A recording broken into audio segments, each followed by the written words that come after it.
warahmatullahi wabarakatuh. Alhamdulillahilladzi an'ama alaina bi ni'matil imani wal islam. Asyhadu an la ilaha illallah wahdahu la syarikalah, lahul mulku wa lahul hamdu wa huwa ala kulli syai'in qadir. Allahumma salli wa sallim wa barik ala Muhammadin wa ala alihi wa ashabihi wa man ittaba'al huda ila yaumiddin. Amma ba'du fa ya ibadallah, usini wa iyyakum bitaqwallah, faqad fazal muttaqun. Bapak, Ibu jamaah yang berbahagia, semoga dirahmati oleh Allah Subhanahu wa ta'ala. Pertama, marilah kita senantiasa memanjatkan puji dan syukur kita kehadirat Allah Subhanahu wa ta'ala, di mana pada kesempatan yang berbahagia ini kita masih begitu banyak diberikan karunia oleh Allah berupa kenikmatan-kenikmatan, baik berupa nikmat iman Islam, nikmat kesehatan, dan juga nikmat kesempatan. Sehingga pada kesempatan malam yang berbahagia ini kita mampu untuk menunaikan kewajiban kita, yaitu melaksanakan ibadah sholat maghrib dengan berjamaah, dan kita bisa untuk thalabul ilmi. Mudah-mudahan serangkaian amal ibadah yang kita lakukan akan senantiasa mendapatkan ridho dan pahala yang berlipat ganda di hadapan Allah Subhanahu wa ta'ala. Amin. Salawat beserta salam tersampaikan pula kepada junjungan kita Nabi Agung Nabi Muhammad sallallahu alaihi wasallam. Bapak Ibu jamaah yang berbahagia, sebentar lagi kita akan ketemu dengan tahun baru 2026. Tentunya selama 1 tahun ke belakang kita perlu untuk flashback apa yang sudah kemudian kita perbuat, apa yang sudah kita lakukan, apa yang sudah kita laksanakan selama 1 tahun itu. Apakah kemudian perlu kita tingkatkan, ataukah kemudian kita perlu untuk merefleksi diri, apa dan bagaimana yang harus kita perbuat untuk menghadapi tahun 2026. Tentunya kita diperpanjang oleh Allah Subhanahu wa ta'ala umur kita. Secara matematis memang umur kita bertambah, tapi secara ukhrawi umur yang bertambah itu menunjukkan bahwa kita itu sudah dekat dengan yang namanya kampung, yaitu alam barzah. Ya, dengan yang namanya umur kita bertambah, tentunya kita banyak-banyak untuk bersyukur, dan kita banyak-banyak untuk merefleksikan diri kita, dan juga kita perlu untuk bermuhasabah. Itulah yang kemudian perlu untuk kita lakukan. Jangan sampai kemudian selama 1 tahun 2025 kita melaksanakan bagaimana yang perlu kita laksanakan. Di tahun 2026 target apa yang kemudian perlu untuk kita targetkan. Maka pada kesempatan yang berbahagia ini paling tidak ada 3 hal Bapak Ibu jamaah yang berbahagia yang harus kita muhasabai, yang harus kita introspeksi. Pertama, paling tidak dengan yang namanya ad-din kita, yaitu agama kita.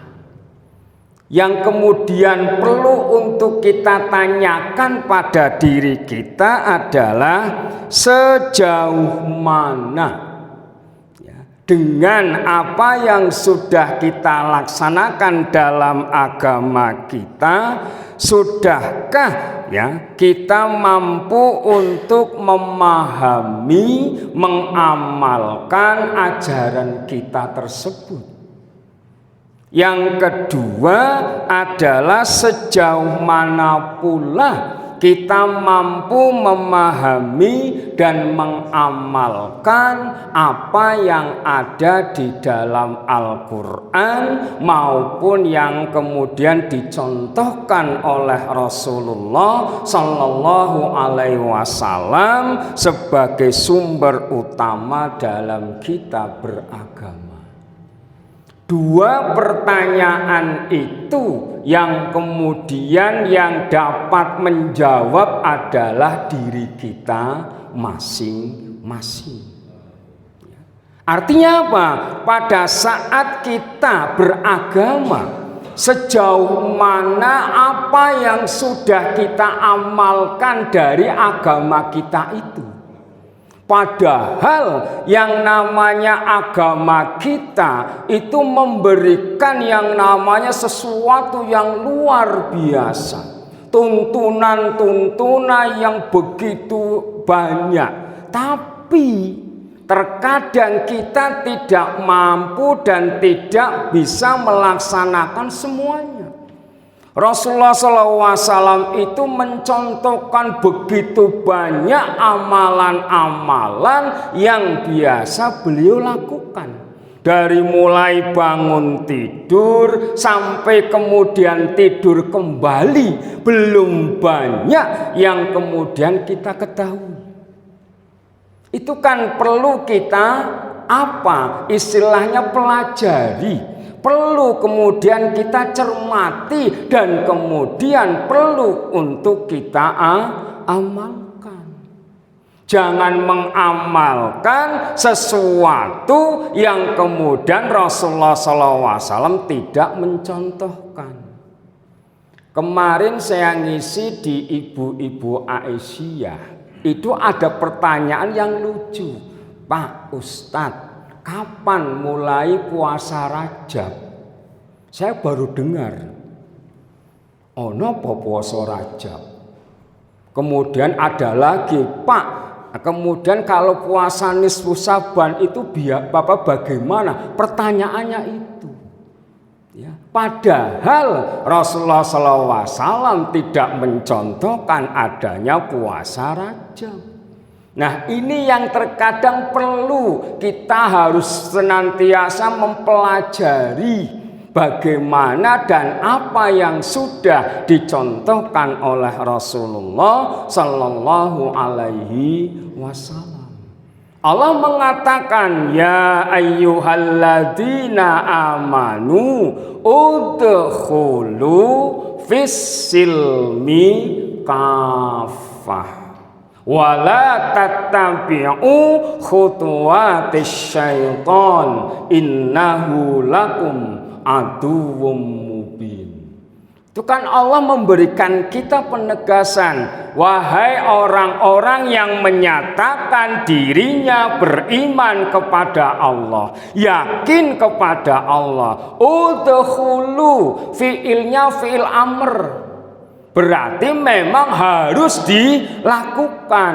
Dakhala yadkhulu udkhul, harus dilakukan. Karena apa? Perintah. Udkhulu, masuklah kamu semua fisilmi, ke dalam agama Islam, kafatan, secara totalitas. Tidak hanya ngambil yang untung-untung saja, Tidak hanya mengambil yang penting-penting saja, tapi bagaimana secara menyeluruh agar kita mampu memberikan nuansa keislaman pada diri kita dan juga kepada keluarga kita, bahkan kemudian bisa sampai ke masyarakat yang ada di sekitar kita. Itu yang kemudian perlu kita introspeksi, sejauh mana pengamalan ajaran agama kita, terutama ajaran Islam dalam kehidupan keseharian kita.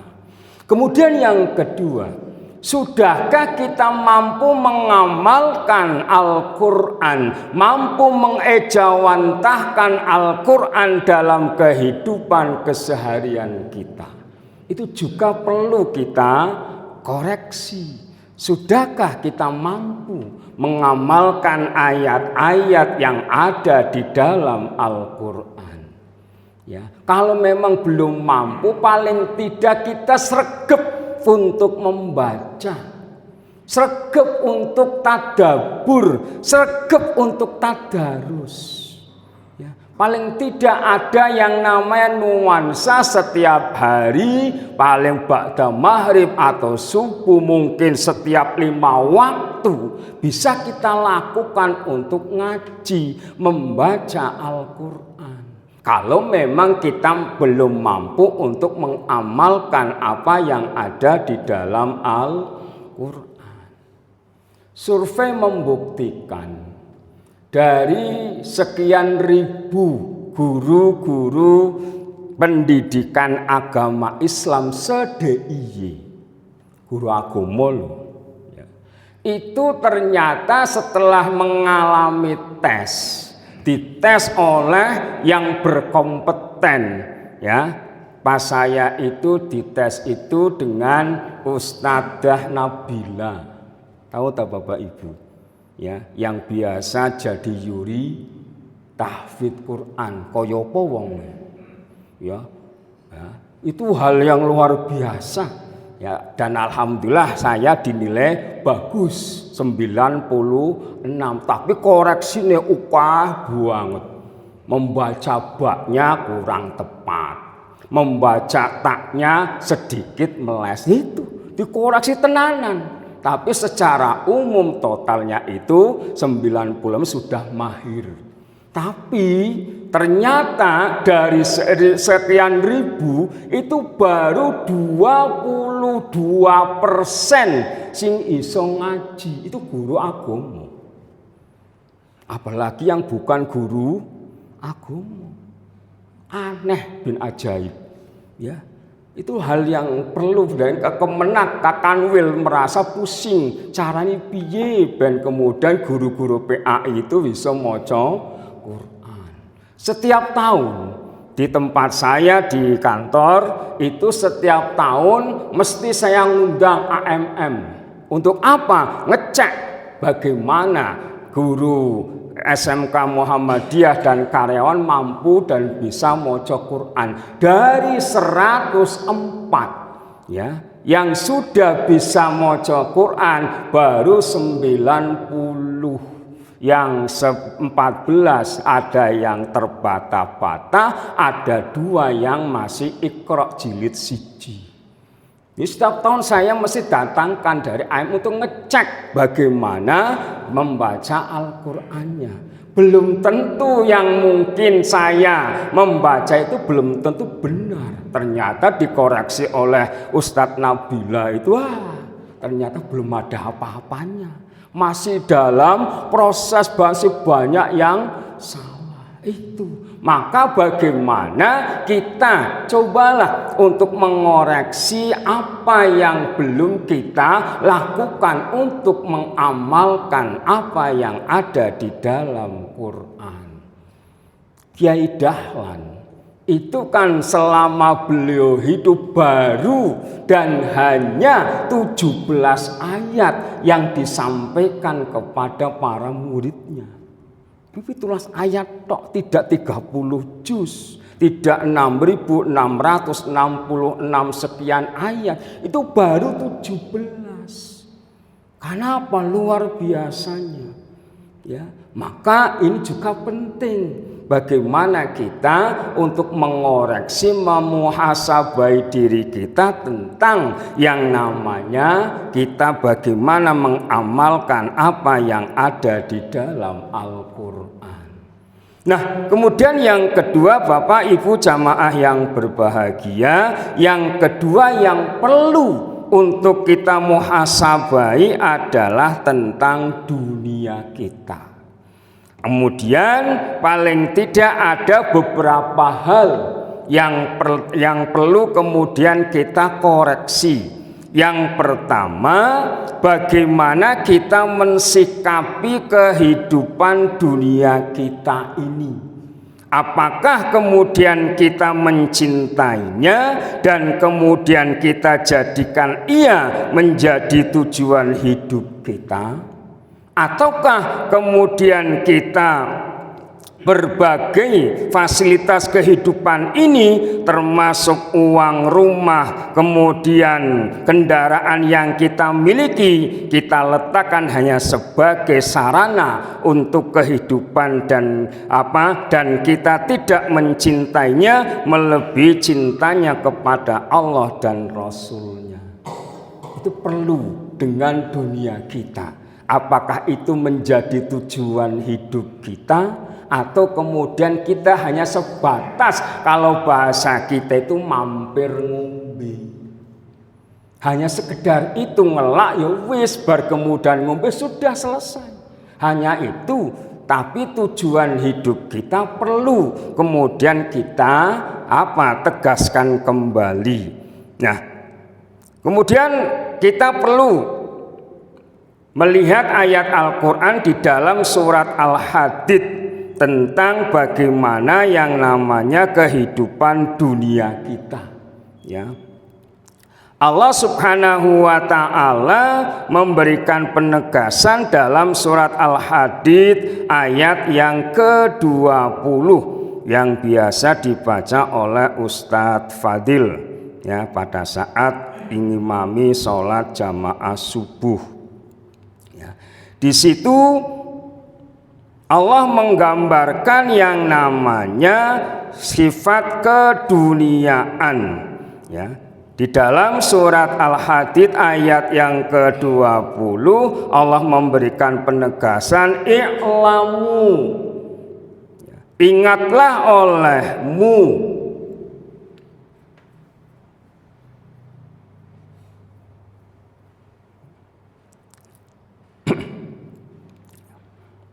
i'lamu annamal hayatud dunya, bahwa yang namanya kehidupan dunia itu laibun, hanya sebatas laib untuk permainan sendau guro ya, walahwun, dan juga bagaimana yang namanya kehidupan dunia itu ya seperti itu, wazinatun, dan yang namanya kehidupan dunia itu adalah sebatas zinah, perhiasan.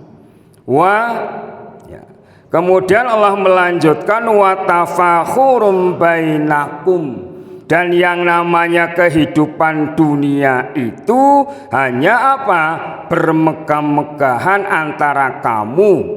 Ya, watakasurun, dan juga untuk memperbanyak yang namanya harta, fil amwali wal aulad, dan juga keturunan. Itulah kehidupan dunia. Kalau bapak ketemu dengan teman, mesti kan sing ditekoni, sehat apa sehat? Sehat. Anake wis pira? Sing ditekoni mesti anake. Anak wis piro, wis kuliah durung, kan enggak ono kemudian tekon, Pak, apa salatnya khusyuk urung? Ora ono sing tekon kaya ngono. Mesti tekon mesti urusane dunia, enggak ada yang tekon akhirat. Wis sregep Senin Kamis ora, ya ora tekon. Mesti tekone anake piro, sehat-sehat apa ora, sekolahe nang ndi, kapan duwe putu durung, kan sing tekon mung kuwi. Tidak ada yang namanya kemudian sregep puasa Senin Kamis ora, sregep puasa Daud ora, kan enggak. Nah, itulah yang namanya kehidupan dunia seperti itu. Maka perlu kemudian untuk menjadi koreksi kita. Sejauh mana kita hidup di dunia ini, apa sebatas hanya sekedar kita mampir, atau kehidupan dunia kita itu memang kita cintai, kita mati-matian untuk bagaimana memuliakan diri kita di kehidupan dunia, tapi terkadang alhaakumut takasur. Kan gitu. Quran menyatakan alhaakumut, kamu telah melalaikan dengan apa? At-takasur, yaitu dengan bermegah-megahan, dengan berlomba-lomba untuk golek duit. Maka apa yang terjadi? Hatta zurtumul makobir, sehingga begitu masuk kuburan nembe leren. Itu kan Al-Quran sudah menyatakan berlomba-lomba dalam kehidupan dunia, tapi kalau sudah mati leren, orang mungkin golek duit meneh. Itulah yang perlu kemudian kita catat dan menjadi renungan kita untuk menghadapi tahun baru kita. Kemudian yang kedua adalah yang harus kemudian kita muhasabai adalah tentang asal usul semua harta yang kita miliki. Apakah dari cara yang halal, atau dari cara yang subhat, atau dari cara yang haram. Itu perlu kemudian kita koreksi. Dan yang terakhir, paling tidak dibelanjakan kemana dari harta yang sudah kita miliki. Nah, inilah yang perlu kemudian kita muhasabai, hadirin jamaah yang berbahagia. Mudah-mudahan tahun baru yang nanti akan kita raih, yang nanti kita akan jumpai, paling tidak kita sudah punya target, sudah punya yang namanya sesuatu yang akan kita harapkan di tahun 2026. Apa target kita?